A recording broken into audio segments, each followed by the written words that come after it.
the time to join us, to engage in this important conversation, to think together, and to come away, one, energized, two, ready to work together, and three, to eager to reach higher forms of consciousness and collective coordinated action. Shout out to Brother Abdul. As we build a Southern Workers Assembly political education program and a workers' movement throughout the South. Before we move a little further, I just want to take a quick minute to share a brief note on the Southern Workers Assembly. The Southern Workers Assembly is a network of local unions, worker organizations, and organizing committees committed to building rank and file democratic social movement unionism, uh, unionism with a social justice agenda defined by and accountable to the rank and file as a foundation for organizing, uniting, and transforming labor power throughout the South. SWA core principles, rank and file democracy, national and international labor solidarity, organizing the unorganized, fighting all forms of discrimination, building a Southern Labor Congress, and building labor's power for independent political action. Again, thank you for joining us tonight. This webinar will be an opportunity for us to hear and be in dialogue with rank and file workers across who will share practices, what they have been doing to fight back. We hope this webinar will open space for us to think through coordinating our activities across the South to push back and build solidarity. Tonight, we want to center our conversation around four framing questions, and I will put these in the chat so we are understanding what the speakers are actually speaking to. The first question, what is the level of organization in your industry? What is the current trend? How are Trump's policies impacting your industry? What is the fight back position of your organization? How can we build a workers' movement for more power to fight back?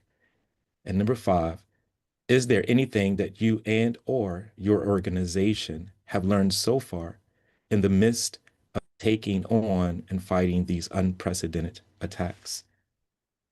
We will hear from the following in the following order. Speaker one, James Jones with the American Federation of Government Employees, 448, Ann Forster with Richmond Education Association, Billy Randall with Truckers Movement for Justice, Magali from Vitsa Ramos. Please forgive me. I did not pronounce your last name. Please help me out there. Keenan Anthony with American Postal Workers Union, Leonard Riley with the International Longshoremen's Association, Local 1422. And as I begin to turn it over to our speakers, we will start with James Jones. And once we have the last speaker in that particular order, I will come back on and we will have a conversation. So I'll turn it over to James Jones.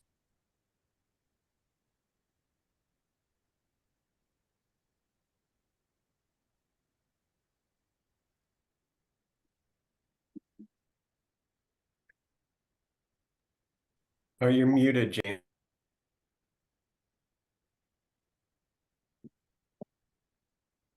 Sorry. I don't know how that muted. Can you hear me?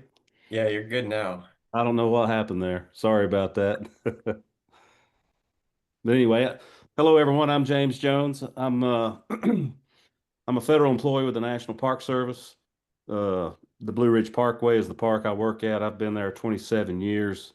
I'm also an AFGE, American Federation of Government Employees, Local 446 member. I've been a union member as long as I've been with the Park Service. It's been a long road. I've been the president of the local. I've been the vice president of the local. Yes. I've been a steward. Just a little background on my unionism. I've been in the union a long time, done a lot of different things. But now I'm just rank and file. I'm nearing the end of my career. So yeah, I'm kind of winding down on that part. But anyway, moving along. I'm also a disabled veteran. I served in the Gulf War as a combat engineer. And I use the VA and I use a lot of other government services like a lot of you folks do here. And tonight I want to talk about Trump and his policies. As you all know, if you've been following the news since his inauguration, he's been attacking the federal workforce tenfold. I can't explain how many attacks he's been laying on us since he came into office. He's firing people left and right. He first started out with the deferred resignation program for all federal agencies. A lot of people exited the federal government under the first one. They offered another one recently. They offered another voluntary early retirement uh, program for people to exit that were eligible. Um, Last week, they came out with another deferred resignation program to try to get rid of people.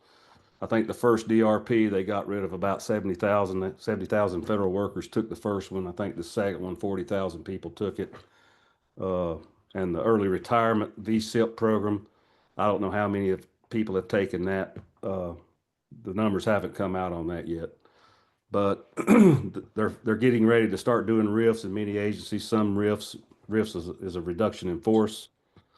Uh, they're getting ready to start, you know, unabated RIFs in a lot of these agencies. Social Security's already, laying off workers. EPA's laying off workers.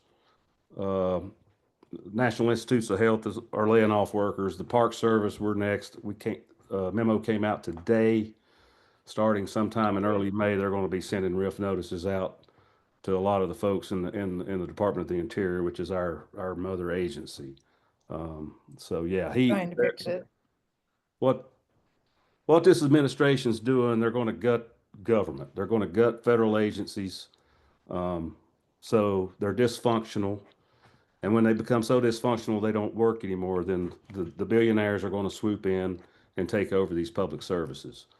So it not only affects our jobs as federal employees, it's going to affect every single American in this country. Social Security, when people that are on Social Security benefits can't get their checks on time, or sometimes they might be going for months without checks. This is what we're going to be faced with. Veterans like myself that use the VA system, they're proposing to cut 80,000 jobs at the VA across the board. If you're a veteran, your service is going to be affected there.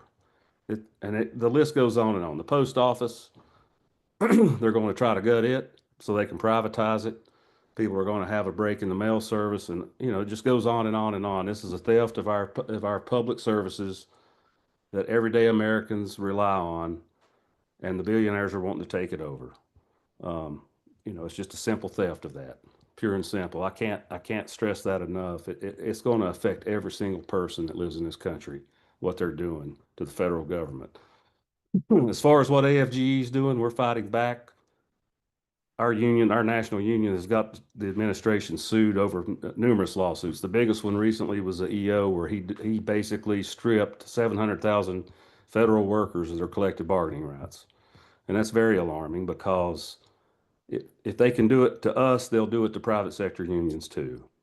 AFG's got them sued over that, though. I think we'll prevail in court. He can't just carte blanche say, hey, the VA, the EPA, they're all part of national security, so I can just eliminate their collective bargaining rights. Obviously, that's not the case. They're not involved with national security. We've already got agencies that can't unionize in the federal government, the FBI, the NSA, all these agencies that do national security work, they can't unionize. And for him to come out and say, well, the VA, the EPA, elements of the Department of Interior, they're engaged in national security for whatever reason, I just don't think it'll fly.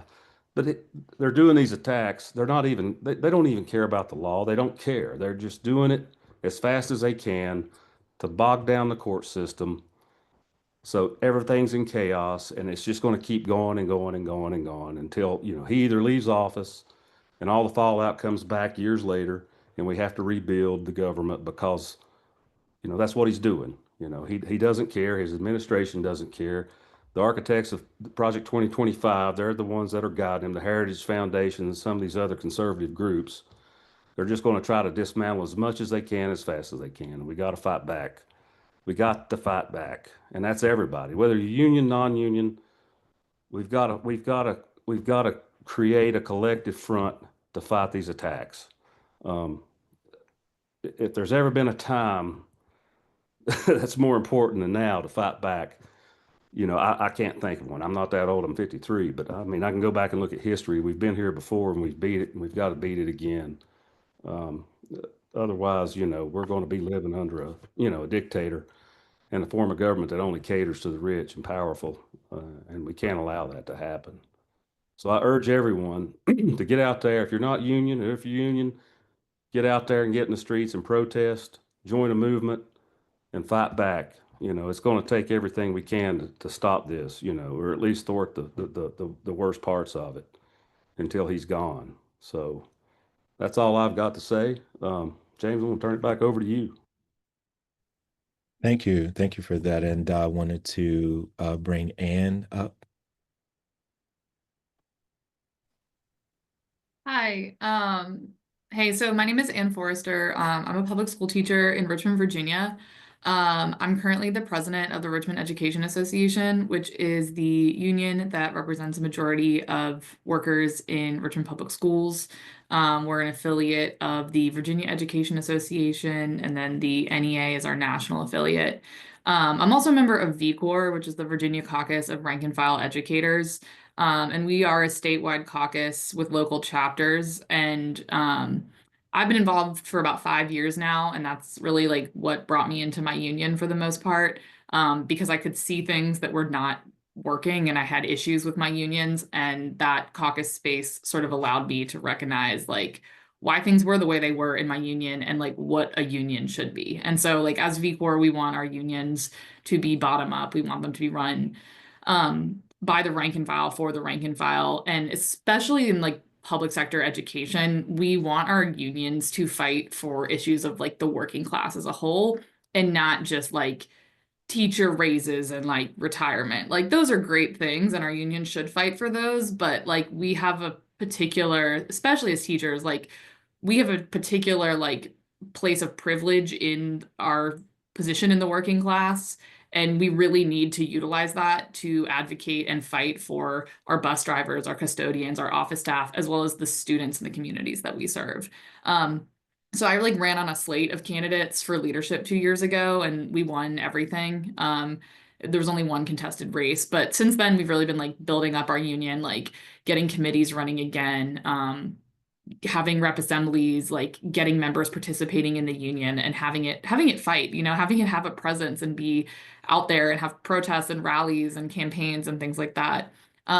So my term is like coming to an end, but we did just have another VCOR member win the presidency, which is really exciting. And so for those of you like not in Virginia, and just like to contextualize education as a whole, I Googled this before, but I think it's something like about 32% of public education, K through 12 public educators are in unions, which I think is rather dense on the US like scale of union density. And then in Virginia, I think, and I think in the South in general, if you look back at like the 2018 wildcat strikes, like those were in places that had strike bans, most of which were in the South or in like right to work states. But Virginia in 2021 repealed a ban on. He's not here. Sorry, I guess he's not going to talk. He's too angry to talk. what was that? Rachel. I'm There you sorry, go. if you can please mute yourself as you come in. Thank you. Okay, sorry. Sorry, I'm sorry, okay. Go ahead. No, I thought they were asking me something. Yeah, so there was a ban on bargaining, collective bargaining for public sector in Virginia, and it's up to the locality to repeal that. And so we lobbied and pressured our school board 2 years ago. Well, no, I guess 4 years ago now. Wow. Yeah, almost 4 years ago now to do that. And then we like had a union election and negotiated our first contracts, and we're about to start the process of doing the second ones. And so in like the context of everything happening now at the federal level, one of the things I think we're seeing a lot, and when I talk to other like rank and file educators in other states and across Virginia, is the attacks on undocumented students and their families in public schools. And so we were lucky enough that like our school board and superintendent came out ahead of that and like has policies in place and resolutions in place to make schools safe, and to do what they can to protect students in schools. Like they're not going to collaborate with ICE and things like that. But I understand that that's different in a lot of localities depending on the politics of your school board and your city and county and what have you. And so I think that's challenging. And then at the same time, I think the gutting of the Department of Education is is like this looming threat. And I think how that materializes, we don't really know. And I think it's in both of these things, and I think this could be controversial, but obviously there are aspects of the federal Department of Education that are extremely important to public schools, like IDEA, which guarantees like special education services for students with disabilities, certain buckets of funding for rural students, students in juvenile detention, students learning English, students living in poverty, like right, those things are really, really important. But at the same time, there's most teachers will tell you this, like Department of Education folks in our buildings when they come to our schools, and some of this is state Department of Education too. In a lot of ways, our schools weren't working before. And I think about with like my immigrant students, it's like I've been writing immigration letters for court for my students, or like talking to my students about ICE. Like this has been a conversation I've had with my students, and the fear they experience through Democratic and Republican presidents. And I think that it's really intensified right now, and it's much more real than it's been. But all of that is to say that like things weren't good in public education before Trump came into office in either term. And there are instances of both red and blue politicians selling out public education to corporate interests. And so when we think about like what are we doing in this moment, I do think it's really like it's a multi-pronged fight.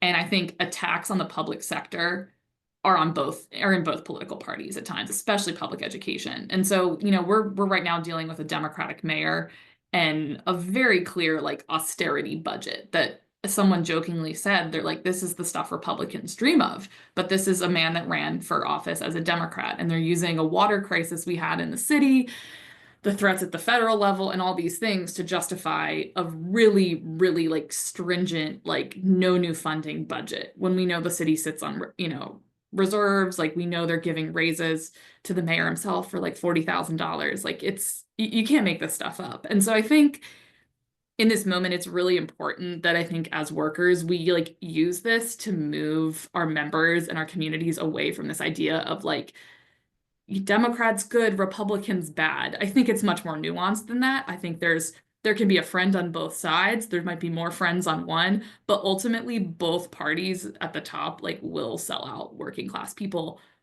whenever they need to. That historically has always happened. And so I think what we've really been trying to do is like teach our members and like raise the consciousness of our members to think about like what would quality schools and like safe communities look like, and what would it actually take for us to have the power to do those things, and to like build that type of community and to build that type of school.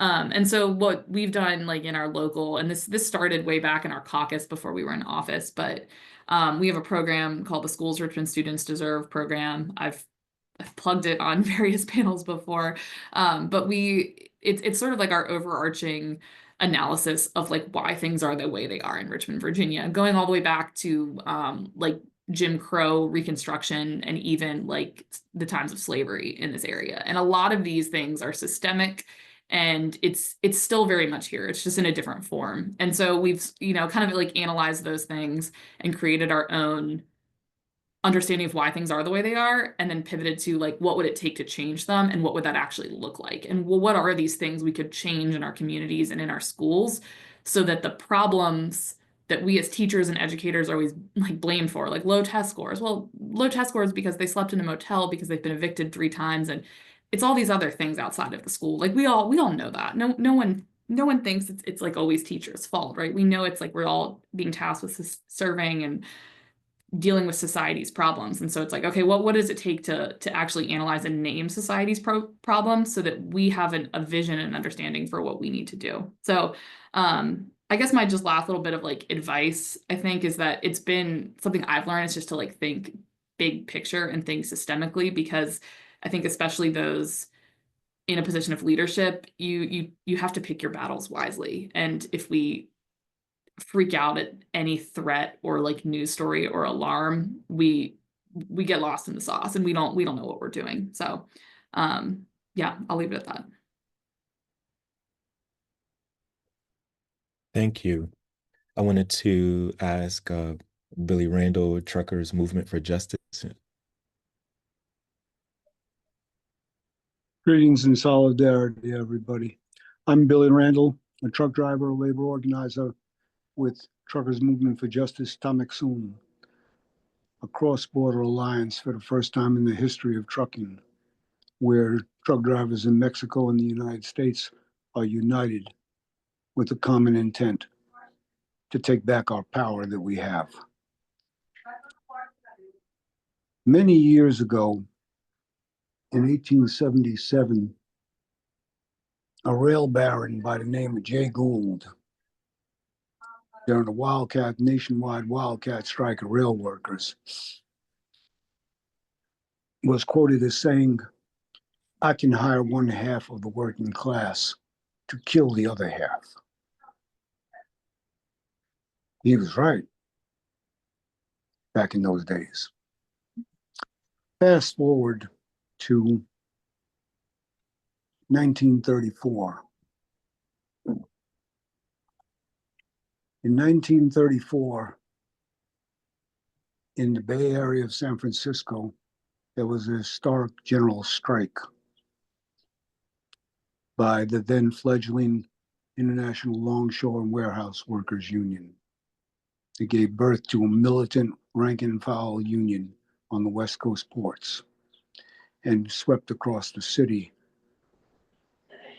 In Minneapolis, St. Paul, flying squadrons of truck drivers under the leadership of an IBT socialist-backed union local created the general strike that led to the rise in organization among truck drivers.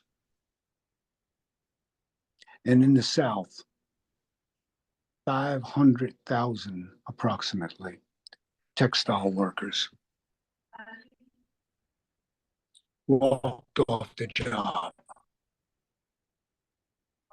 in a general strike against both their union, the United Textile Workers, and the companies. They were sold out. They were the only strike of those three great strikes in that year that weren't successful. A year later, to placate the rising militance of rank and file workers in this country, the National Labor Relations Act, aka the Wagner Act, was written into law. We know the history thereafter, but do we really? This is about class war. The fight back against Trump, Project 2025, the corporate control over the economy. This is not new. This began 45 years ago when Reagan swept into office and busted Patco. And the response of the labor movement from the leadership? Nothing. Nothing. An entire union was destroyed.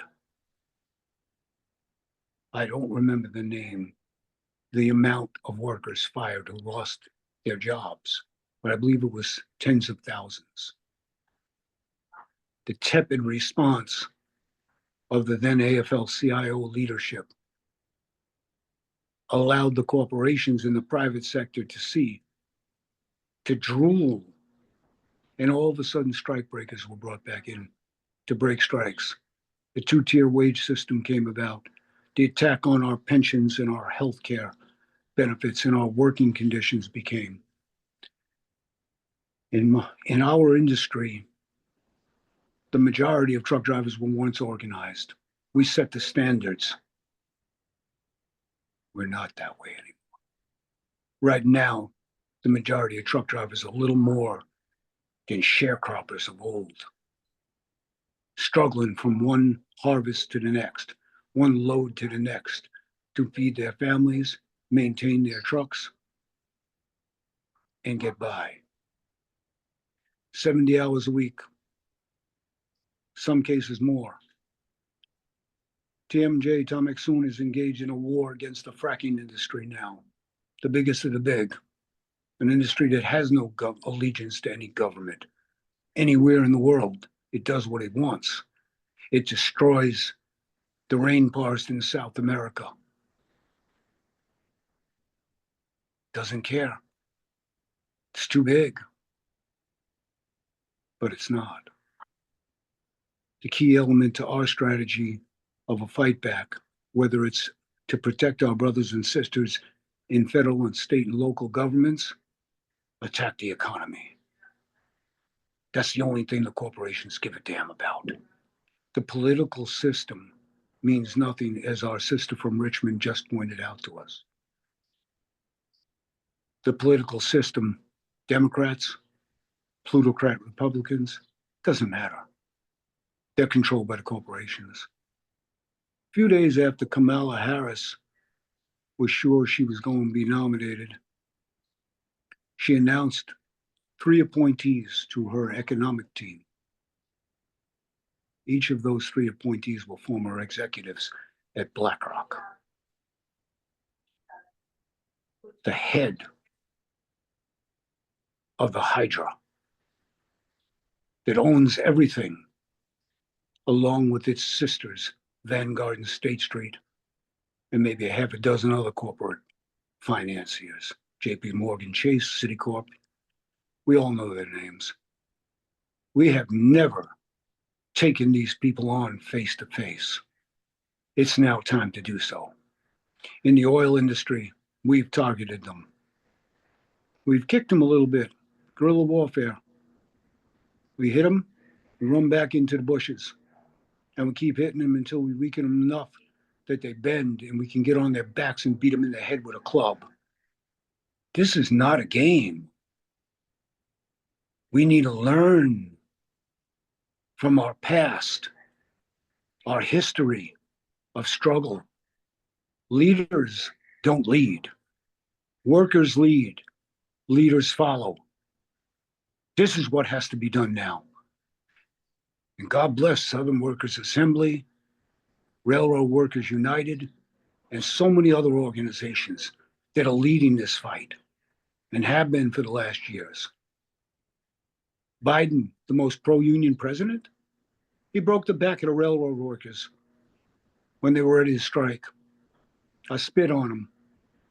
He handed billions to the corporate logistics industry and trucking and mouthed the words of TMJ, all hours worked, all hours paid.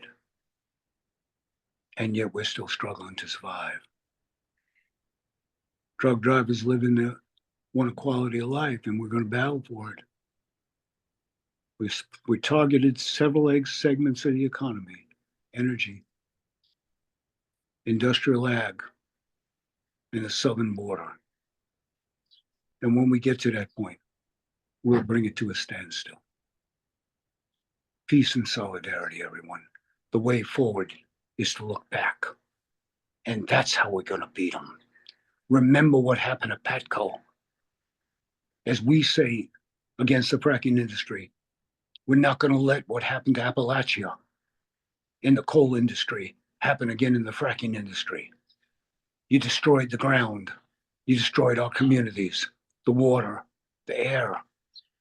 We're going to stop you one way or the other. Blessings. Thank you. Thank you. And Billy, we wanted to turn it over to Magali. Thank you. Thank you, everyone. Well, my name is Magali Licoli. I am the Executive Director of Venceremos. Venceremos is a human rights-based organization that works to ensure the dignity of poultry workers. And I would just kind of go back a little bit of 5 years ago, because this is not the first time that we are fighting against Trump. Obviously, this is a different situation, but I want just to remember or remind everyone that our fight really began 5 years ago under the Trump administration and the pandemic, when the workers were, the poultry workers were called essential workers. They were called heroes. Obviously, they used this to put workers at risk on dying, and a lot of workers got sick as well. And so now that we have Trump back, It was obviously the same tactics to create this psychosis among our community, the fear, the uncertainty, and that every day he was signing a new executive order that will put in danger the lives of the immigrant workers. And so we obviously knowing that a lot of the poultry workers are undocumented workers that before they've been afraid to speak up, to organize. And obviously this political environment made the situation even worse. And so we began hearing this concern among the workers, but also it created like kind of this division between who were the documented workers, the undocumented workers, and who was saved in this equation, right? So we really began doing a lot of conscious work to create this unity, because precisely as it has been discussed, the only way to win is fighting back, but it requires that unity among the workers and recognizing the division and the fractures among our community is essential to create that change. And we began obviously creating these focus groups with workers about not only teaching them about their rights or what to do if ICE comes to the workplace, but also creating that consciousness about what is he's really trying to do to the immigrant workers. And there's really this reflection on, like, 5 years ago, these workers were called essential, were called heroes. And the workers were expecting an amnesty from Biden. And the Democrats also failed our community, also failed the immigrant workers and undocumented workers, because they were not expecting a weak program like DALE. They were expecting a path to citizenship, because these workers were exposed to die, and they were feeding everybody's tables during the most difficult times of recent history. And now, 5 years after, they are now being called criminals and they're being persecuted. And what is the power relies on our communities to acknowledge what the immigrants have done to this country. And it's not this idea of like these immigrants are taking people's jobs. The working conditions are displacing workers. The bad working conditions had been worse and worse through the years, are displacing workers. Because obviously there is no way that even if all the undocumented workers get deported, there is no way that the white working class is gonna take on these jobs, because they never wanted to do these jobs, first of all. And so the bad working conditions is really what is the whole situation. And that they are really taking into these other distractions to get away of the idea or the fact that we need to fight for better working conditions, for better wages, fair wages, more benefits. And so we began analyzing with the workers, what would be the outcome if they began deporting more people? Well, as I said, there is no way that the white working class will take back these jobs, because the working conditions got worse. So we know that Trump has been expanding the guest worker visas, that expanded the H-2A to the fields, and trying to expand H-2B to processing. So it's really like, again, displacing workers who have created a life, who have created a family here, to bring more vulnerable workers, because the situation is that if these workers come for a contract of 6 months, it's going to benefit the corporations, the companies that are already exploiting the workers, because it'll be very convenient for a corporation that often puts the workers at high risks of injuries, that is going to be very convenient that a worker that comes here for 6 months, if they get injured, very easily they can be sent back home and not taking them back. And so that really is that what we really need to focus on fighting is to avoid that from happening and to demand better working conditions, because also during the Trump administration, the line speed had increased tremendously. In 2020, they gave some waivers to increase the line speed from 145 birds per minute to 174 birds per minute. Now those waivers are going to end on May, and now the USDA is trying to expand or to increase the line speed to 170 birds per minute across the board, not only in certain plants. So the situation or the working conditions obviously are going to get worse. And for us, it's been crucial to do focus groups to create a consciousness about the workers and take direct action. We know we use popular education. We do theater. Workers build plays so that they can send the message to other workers about how they are creating this psychosis and this fear. So they are preventing them from taking actions. And what we always tell, we cannot go back 5 years ago where people were hitting. We cannot go back to not do anything while we were doing, but in general, like to hide in our houses and being afraid of this government. We need to reverse the power and say, and acknowledge the power they have as workers, building this, the communities, feeding everybody's tables, to demand an amnesty, to demand a path to citizenship, to not just only react and fight and reacting. We need to become more proactive and really shift the narrative and demand what it belongs to the workers.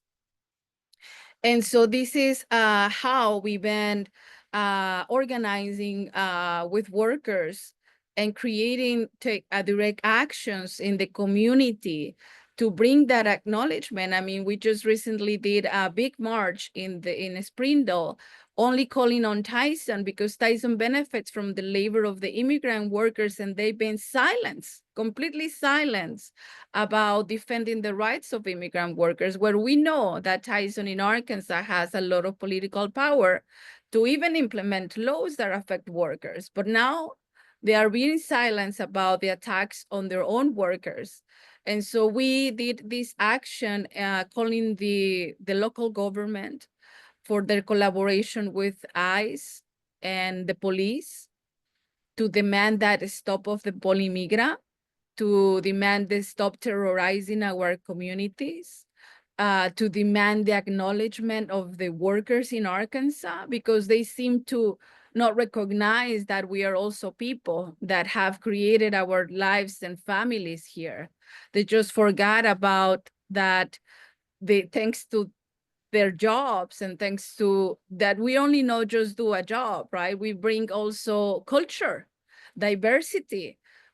And when the governor talks about defending the citizens, she's not talking about the citizens of the immigrant citizens. When they talk about family values, they're not talking about the values of embracing everybody or the immigrant communities. And it was just the action of recognition, of coming out of the shadows publicly and demand that recognition and that dignity. And of course, it implies that we continue escalating the actions, we continue exposing the situation, and we continue building unity among workers, because the situation is going to come up worse. And we don't have to wait until 4 years to see the results or the outcomes. We need to really act right now to prevent a catastrophe that can be worse than 5 years ago. Thank you so much. Thank you. I want to call Keenan. Thank you for that, Magali.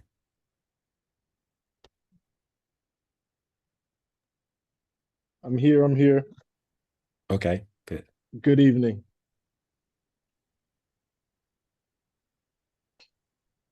Just running out of my other meeting, so let me kind of get set up. But we're good to go. We're good to go. Yep. Okay. So my name is Keenan Anthony. Good evening, everyone. I'm with the United States Postal Service, American Postal Workers Union, APWU. I've been in the Postal Service for 30 years now. This past November was my 30th year. I've been president of the Marietta, Georgia Local 1676, roughly since 2009, I believe it is. I've served as the steward as well for probably about 20, 25 of those years that I've been with the Postal Service. Um, and let me just jump right in with the Postal Service as far as our level of organization in our industry. What is going on right now with the APWU? We're having a shift that we've been dealing with what is going on right now for a while. We knew it was coming. We've been fighting our Postmaster General on his issues and everything that he wanted to do with the Postal Service. So we kind of saw this coming, and our national president has been spearheading a lot of things to combat what they're currently doing right now. One of those things is the Leadership Institute that the national president started last year. And what this Leadership Institute does, it allows members to submit resumes and recommendation letters as to why they would want to participate in the Leadership Institute, which is a 3-week course at the national level in Maryland. And the first class last year, I believe it was about 30, 35 people that were chosen. And they had the second class starting this January. I was chosen, accepted to attend that. So we had our first week in January, our second week in February, and we'll have our third week coming up in a couple weeks in the middle of May. And what this Leadership Institute does, it gets leaders across the country in the American Postal Workers Union together to kind of brainstorm and come up with ideas on how to, number one, get more members involved and active in the membership, as well as take on non-union members, and to try to get a good script of how to bring those people in to become members, to let them know all the benefits, what the union has done for them, and the reason why they should be on this side with the union. So this class is pretty good, and sounds like the national president is going to continue with the Leadership Institute every year, roughly doing about 1 or 2 classes per year. This may be the last class this year that we have because of some other things and conventions, conferences that we have going on.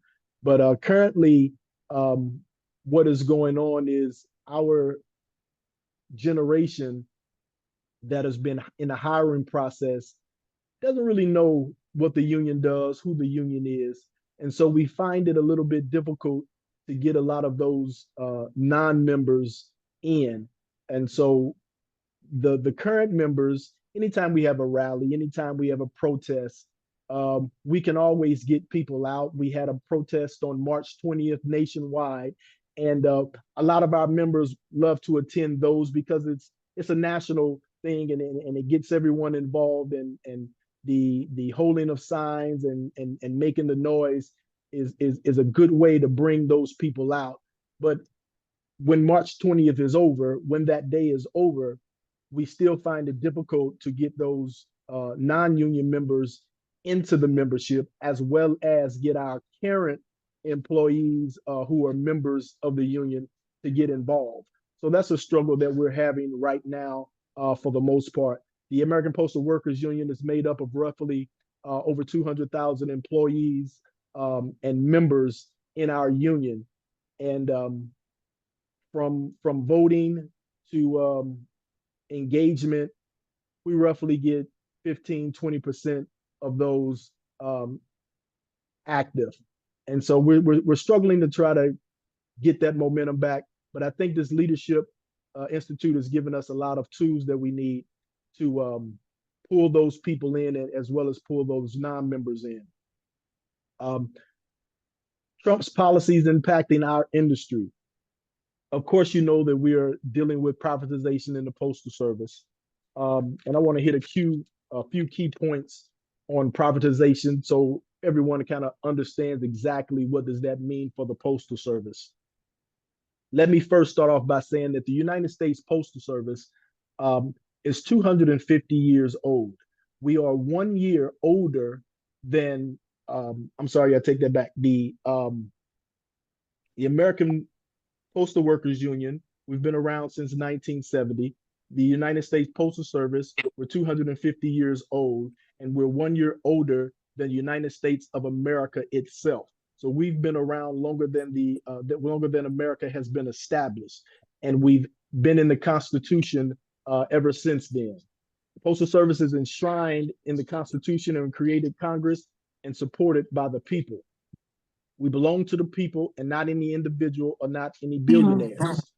A lot of people think that we're a company, that we're a business, that we're an organization. We're neither of those. It's the United States Postal Service, which means that we service the people. That's the reason we're in the Constitution, and that is our job here to do, is to serve the people. So to cut an organization, cut a service like the Postal Service would mean cutting benefits and needs for the American citizens, for the people of this country. Those elderly that are needing medicines to come in the mail, those people that are waiting on Social Security checks, veterans checks, any type of monetary checks to come in the mail, things of that nature. We rely on the United States Postal Service as a service to the American people.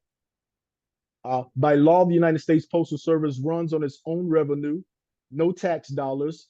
USPS revenue challenges come from declining letters in the internet age and the transition to more packages combined with new and expanded services. Privatization would eliminate decent living wage for union jobs for workers from all walks of life, including more than 70,000 military veterans. Good jobs build stronger communities.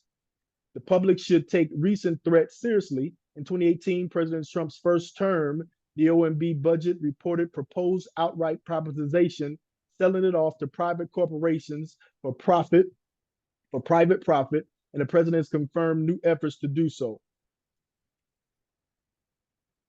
Our fight back within the American Postal Workers Union, our national president has spearheaded a campaign. Like I said, we've been doing this since last year, so we've kind of been on the ball ahead of what's going on right now. One of the first things that he did was the National Executive Board unanimously voted to set up a multi-million-dollar war chest to fight the privatization. That's going to be used for lawyers, for advertisements, things of that nature, to produce a series of ads, educating the public, defending the Postal Service. We've seen them currently have interviews, Fox News, CNN, MSNBC, anybody that will listen. We're putting those ads and interviews out there to let everybody know what's going on with the Postal Service. They've also hired a professional polling firm to survey the public about their sentiments of the Postal Service.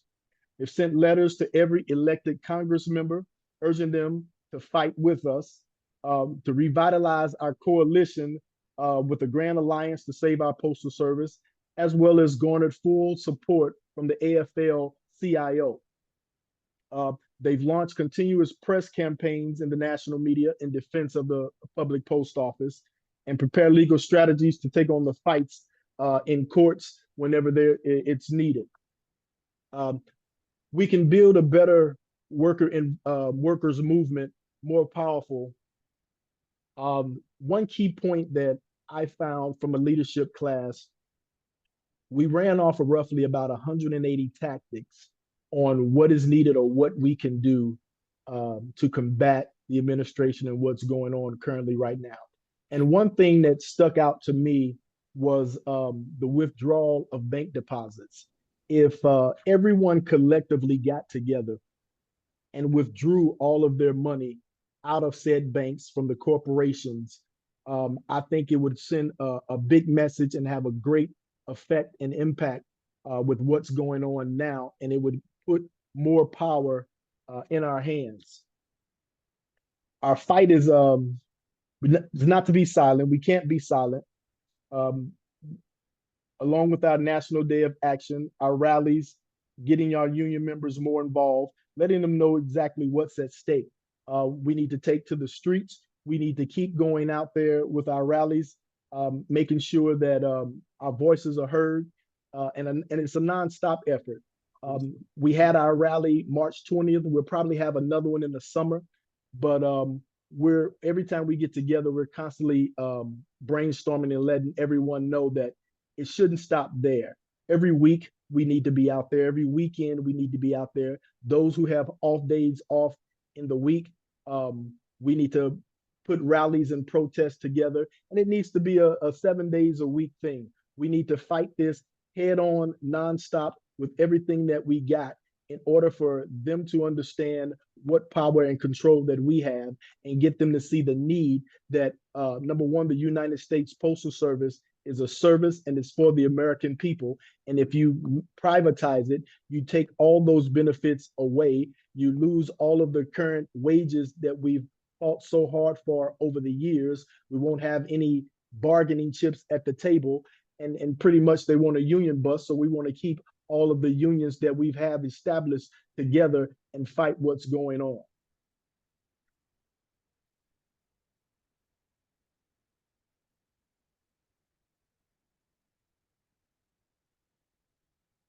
Okay.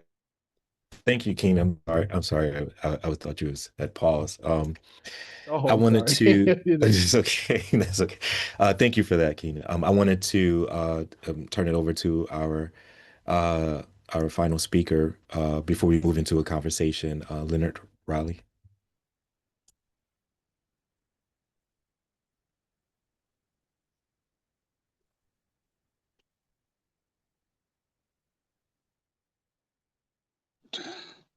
Good evening, everyone. I'm Leonard. I'm a longshoreman, and I'm glad to be a part of this conversation. So I'm going to try to follow this format of questioning pretty quickly, and then just talk about some things that I've heard already, and maybe a few that we hadn't mentioned. First, the level of organization in my industry. We are very well organized. Organizations have several purposes, though. We are very well organized. We have locals, we have districts, we have international, and each of those slate of offices are elected for 3 years. But that can work for us, that can impede progress. When you need immediate action, we got to have the ability to act.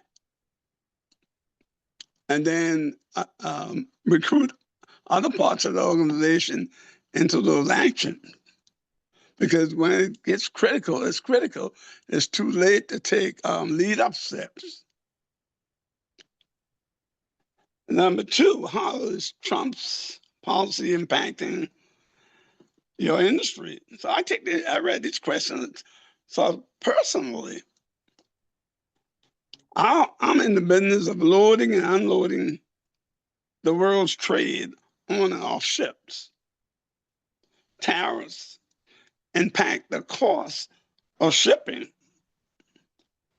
and the increases in shipping impact the cost of those items, which impacts you, and so on and so on. These things lead to less demands of those products, which leads to less people needed if the demands drop off. So it impacts all of us, and impacts what we enjoy, what makes us comfortable. Everyone's impacted. So this is everybody's problem that's going on now. 3, what's the fight back position of your organization? I just said that we were pretty well organized. And I said that can work for you or work against you. What works against us is even though we're being wronged, we want to be politically correct. I shouldn't say anything if I don't get the nod from the big man up top. Ridiculous. Billionaires are not saying anything during this crisis. You know why? Because they aren't impacted like poor people, like moderate living people. The people that are impacted are going to be and should be the first to respond. How can we build? Is that right? Okay, no, I need to go back one. I also wanted to say on that, historically, our organization, Local 1422, has been on the cutting edge of resistance because, to be quite frank, the heads of our unions, multicolored, the heads of our unions aren't that way. So that's just a reality that we have to deal with and confront until we get to where we need to be. How can we build a workers' movement for more power to fight back? In my opinion, we need to convene a gathering of all unions. All unions are called to action day, not just planning, individual strategy. We need to shut things down if we want to make our immediate impact. Some of us don't want to even think about that. But it's the truth. When people start going bankrupt, more people start sticking family members up and so forth and so forth and so forth. We got to take this serious. I know I'm taking it serious. There's a cost for having what we want, being able to give this country all the things that make their lives great and livable. And that's to pay and treat us workers right. We don't have to beg for that. We have to demand that. And everyone on this phone is impacted by this unilateral things that President Trump is doing right now. Anybody else that does it. But I'm talking about now and who's there now. This is not political for me. It's necessary to correct what I'm feeling that's wrong. We said we need to have that meeting and air this thing, not just among a few activists or people that really feel that something has to be done. I want people to feel that they are potentially a part of what needs to be done.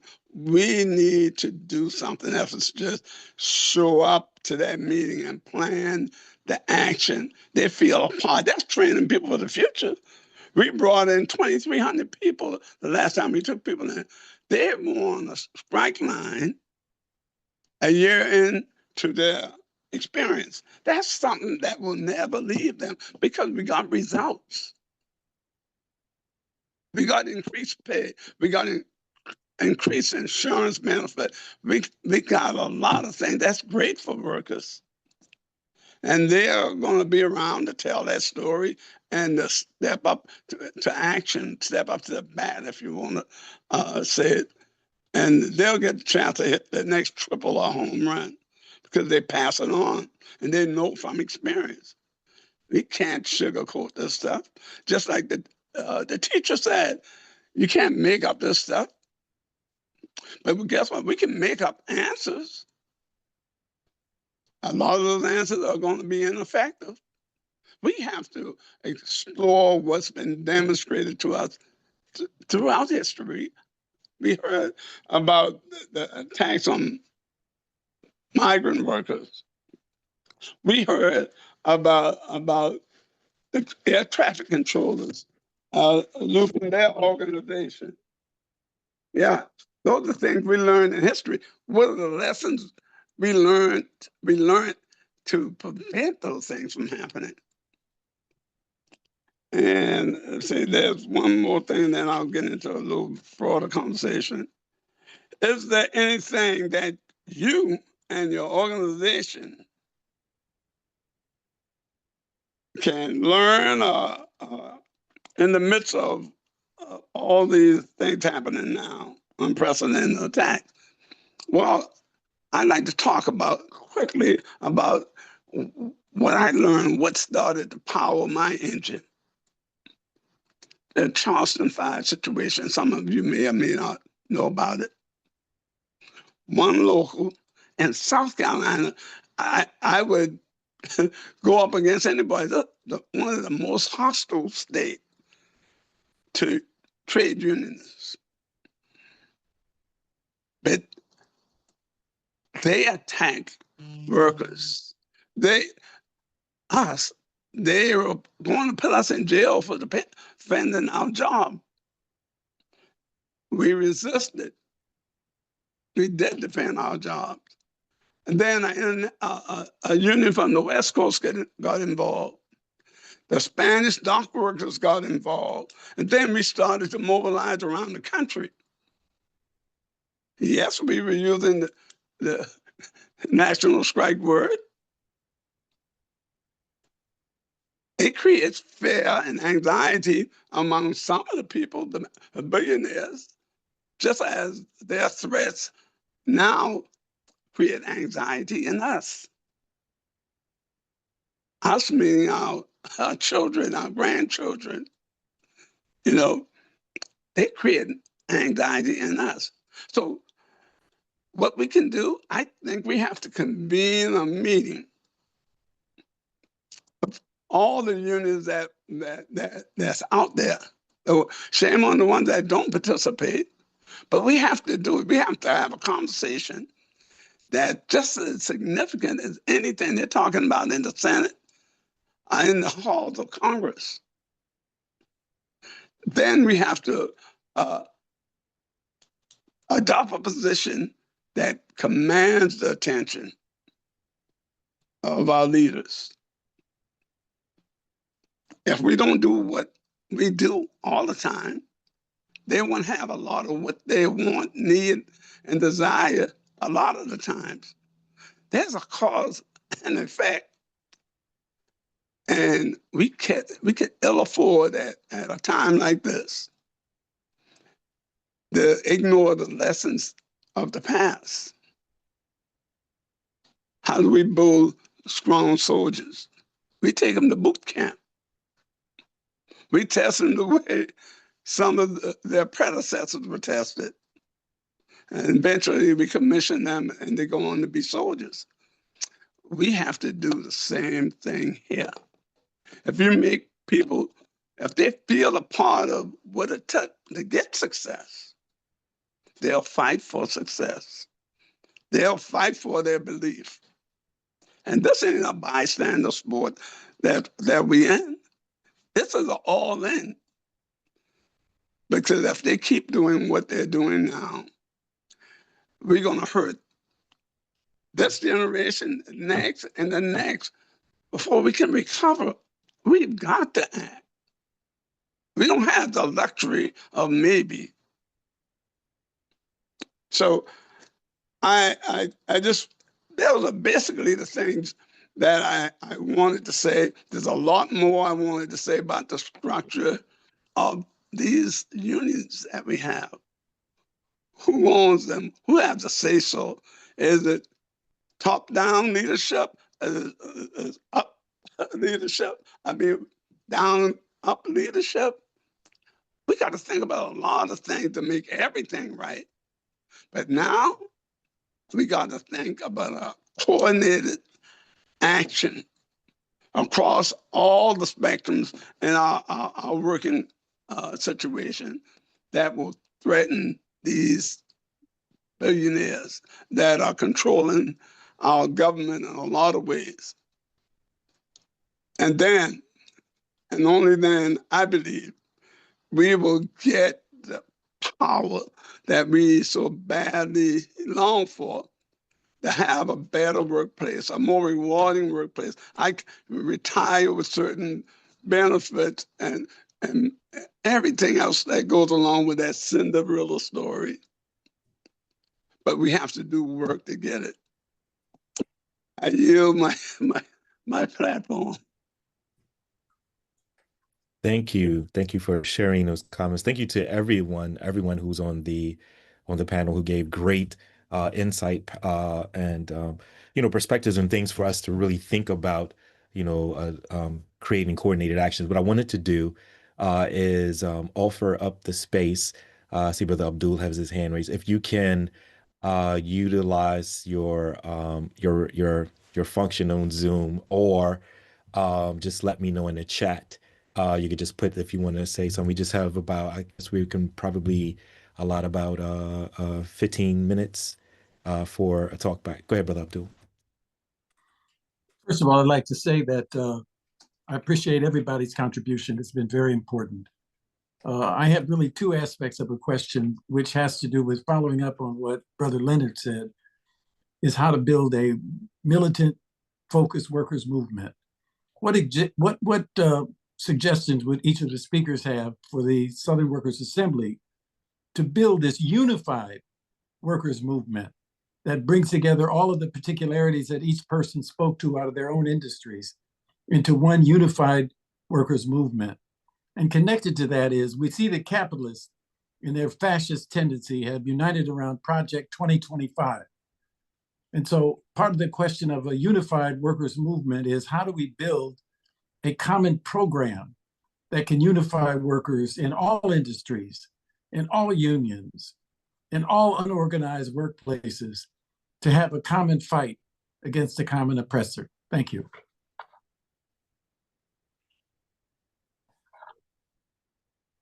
Excuse me, and anyone from the panel, please, by all means. One thing, Brother Abdul, I feel that question deeply, but I'm also committed to truth, a truth that I've learned in struggle and through struggle. Everyone won't be on board at first. We have to live our conviction, and if we get the cooperation that we need, we're going to garner some successes.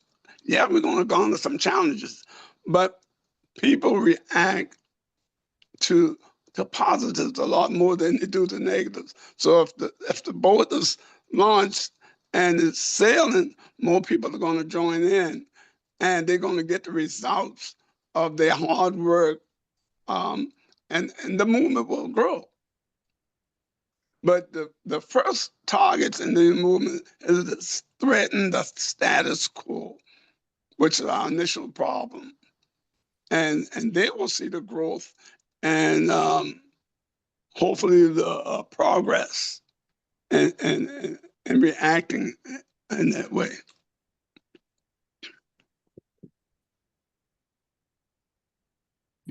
Yeah. If I can chime in just for a second. Billy, if you give me 1 second, I'm so sorry. Anne had wanted to go for it. Perfect. Go ahead, man. Go ahead, Anne. Oh, never mind. She wants to yield to you. Go ahead, Billy. I'm sorry. I believe Southern Workers Assembly has done an incredible job of building a movement across the South, especially these last few years, since the main resurgence in rank and file organizing has come back. And I agree with Leonard and others on here. I'm incredibly honored to be here tonight. The sense of solidarity and unity in direction are incredible, whether it be from American postal workers, AFG, the teachers, longshore workers, truck drivers. It's just incredible. I think we should focus on exactly this. But let's take a quick look for a second at something Magali said, our sister from Arkansas. North Carolina is the biggest hub producing state in the country right now, also one of the biggest chicken producing states. Why not build a movement from Carolina to Arkansas against the industrial ag processing plants, uniting the immigrant workers in Carolina with Flock, with CIW in Florida, with Ramos in Arkansas, and others that are out here. That's a key choke point of the economy. That's what we need to do. And I yield the floor. Yeah, I'd like to Thank you. take on that question too, James. Yeah, Abdul, Southern Workers Assembly, what you guys are doing is key. I think the more this drags on, the more unions are going to get involved in the South. I know we're kind of low density here in the South, but especially North Carolina and South Carolina, Leonard. I think North Carolina and South Carolina always vie for the lowest union density state in the nation. But something that AFGE and other federal unions are engaged in right now is a network called Federal Unionist Network. And this came about during the first Trump administration, where all these federal unions kind of got together. Well, not necessarily the leadership of those unions, but rank and file members of these unions got together and created a network to resist Trump and his policies.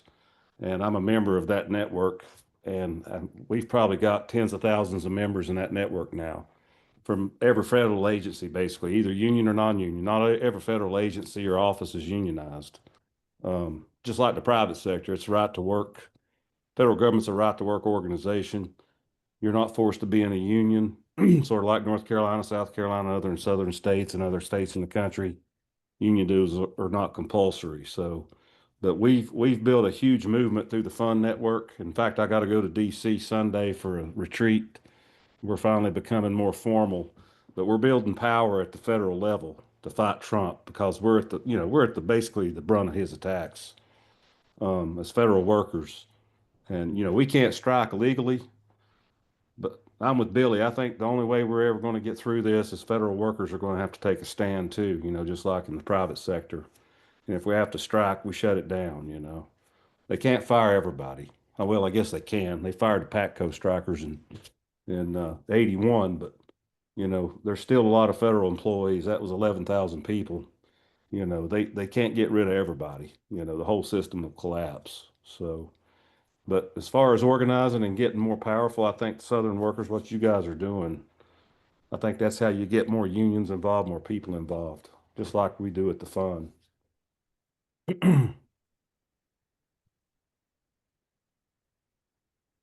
And you wanted to go. Sure. Yeah, I was just gonna echo what Leonard said, where I think that we can tell people they're part of the working class, but that it doesn't really matter. People have to understand that, and I think people come to that conclusion quicker than others do. And ultimately, I think, again, as Leonard was saying, it's struggle that raises that consciousness. And so I think it was Jane McAgillivy, I always say her last name wrong, said in one of her books, and this is really simple organizing 101, but people have to win, right? And so when we choose issues, it has to be things that are winnable, and it has to be things that are widely felt.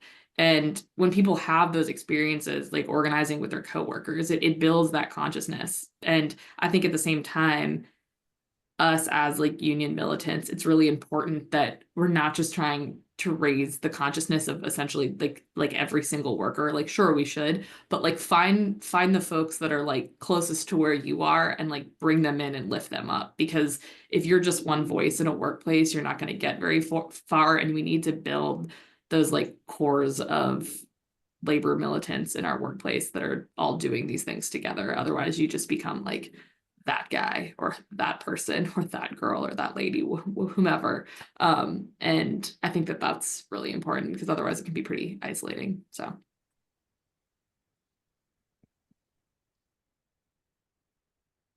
Thank you for the comment. I wanted to just give space. I know we're running close to 8:30. I just want to give space for maybe one more comment or question.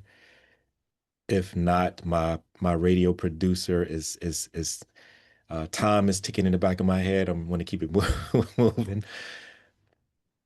If we don't have, okay, go ahead, please.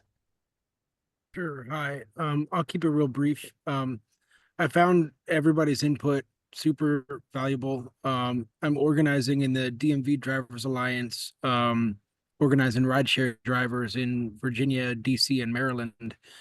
Um, and we're also connecting with other driver organizations in other cities across the South as developing an industrial council under the Southern Workers Assembly. And so we've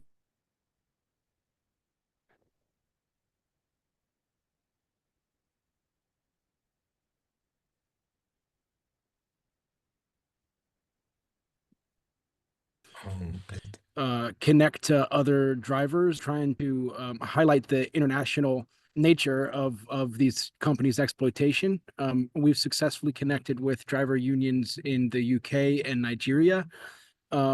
And a group in Houston joined our strike. We put out a call for drivers and groups everywhere to strike. And so it's been useful in using that to motivate our group internally, but it's been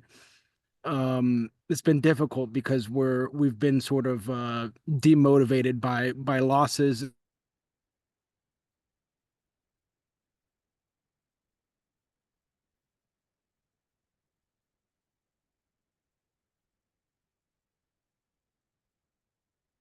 Issues. And so the rank and file is upcoming action is part of a larger it's a tactic and a strategy. It's not an end goal, right? We get that a lot with why take one day off, you know.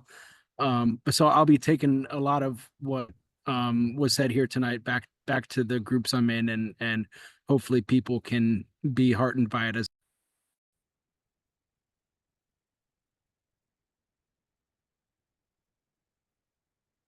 Okay, Jim. I'd just like ask Leonard real quick. Leonard, did you say something about the 25th anniversary of the Charleston Fire coming up and how we can use that as a focal point for this movement today?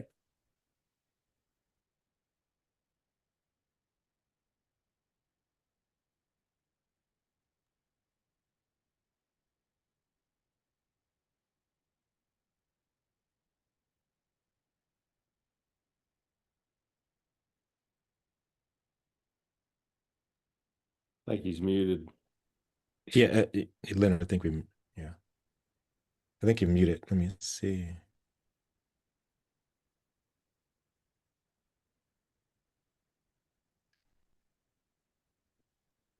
Okay, I got it. Yeah, I'd be glad to.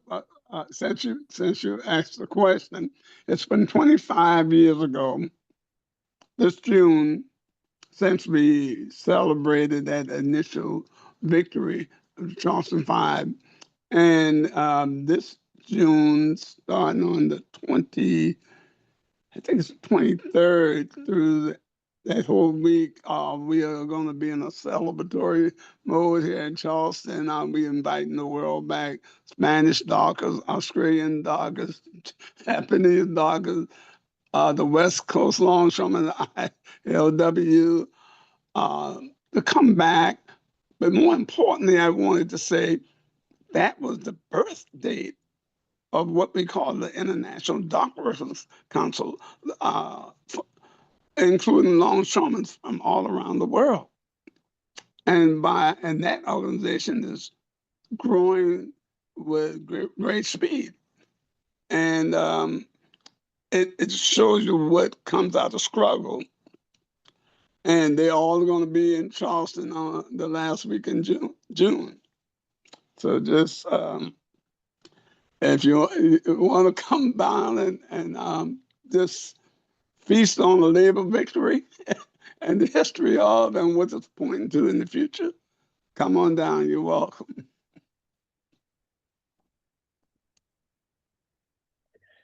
Again, thank you all. We want to continue this conversation. And also, just to let you know that this is the first session in a series of other sessions. The next session will be May 22nd. We will have more information out. Please join that, share it as well. But I also wanted to do really quickly is, let me share my screen real quick. 1 second. Of course, we have the Southern Workers Assembly is kind of initiating, along with a number of other co-conveners, June 13th through the 15th, Southern Worker Action Summit. I want to call your attention to that. You can go get more information at southernworker.org. If, again, May 22nd is the next session. I am Abdul, a part of the SWA Political Education Committee, where we are going to be generating more of these types of conversations and other projects. Thank you all for taking the time to be with us this evening. Yeah, have a great evening until we see you next time. Take care. Thank you. Thank you.